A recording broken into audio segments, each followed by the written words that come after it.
One of the things that I love to see in social media are these guys that can pick up their guitar and they can start noodling and it sounds amazing. It sounds fantastic. I'm definitely not one of those people. I really wish I was a better noodler. So in this video, I wanted to explore a concept that I've been working on, where I'm using the tuning of the guitar to my advantage, thinking of a very basic chord progression, a 1 chord to a 4 chord in the key of E, and then using double stops to my advantage to kind of create some sort of melody or just memorable parts or motifs on the guitar to make my noodling sound a little bit more musical.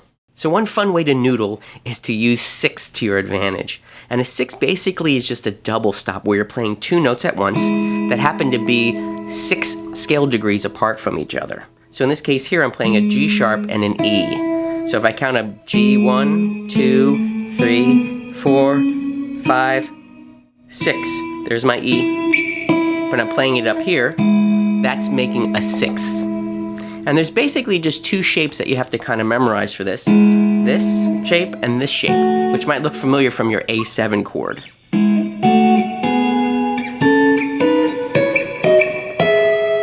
So in this case here, I'm playing in the key of E, and I'm using the tuning of the guitar to my advantage, where I'm playing the 1 chord with the open E, and I'm going to the 4 chord A with the open A string. And to help me visualize these 6, what I'm doing is I'm playing the scale on 1 string, on the B string.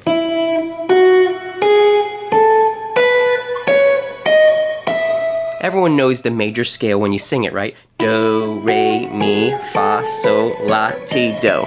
Well, I didn't sing it in pitch, but those are the notes for the scale. And so I'm using that kind of as my guide to understand where to build these 6 off of. So here is the first one. Then I'm going to go to this shape twice as I walk up to the scale on the B string. Now I'm going back to this shape twice, and then this shape again twice.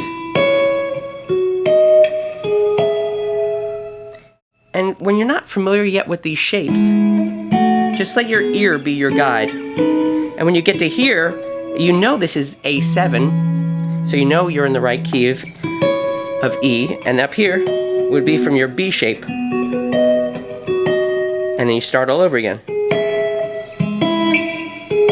as the octave. So to noodle, basically open a droning note here, and you just play around to wherever your ear leads you.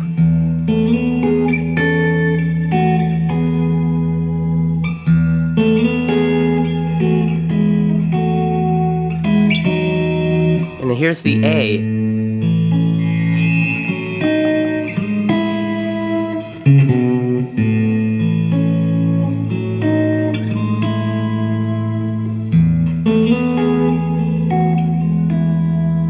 And again, wherever your ear leads you.